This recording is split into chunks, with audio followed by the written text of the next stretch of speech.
Why were you guys rerouted?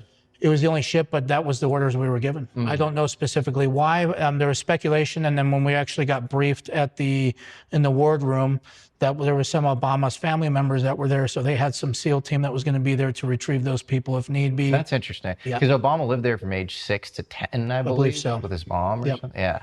And so there was some relatives, and they were going to get them out because what happens in that part of the world is when there's a natural disaster happens, usually these terrorist organizations or these insurgent groups will typically try to take over that area and inflict harm, chaos, ransom, I mean, whatever they do.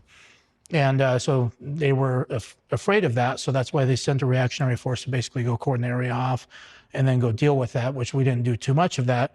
All we basically did was try to provide security for an LZ so that way they can keep, we can keep if there were people there, which with this particular LZ didn't have anybody there, which was weird. For the audience, what's an LZ? Landing zone. It's more like a hasty LZ. So hasty LZ means it's a hasty landing zone. So it's something that wasn't like prepared ahead of time, like we're going to plot here and this is where we're going to go. It's just like, here's the clearing, this is where they're going to land. At least that's how it felt.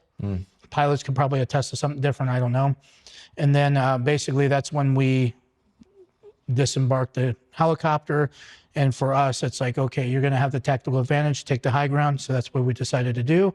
And I wasn't the one who was in charge of all this, so there was weird to not have the comms because everybody's talking about that. Yep. I was not the one to set up. Maybe the squad leader, whoever was in charge at that point, had something. So you guys had no comms, no signals. To my knowledge, you could get no. in touch I don't with remember anybody having that. We could have had a little radio or something that the sergeant that was there at the time. You're sent into the jungle alone, basically, with your unit. Correct. Wow. And so it's like a fire team plus 2. So 6 guys, and so we end up seeing this craft, which.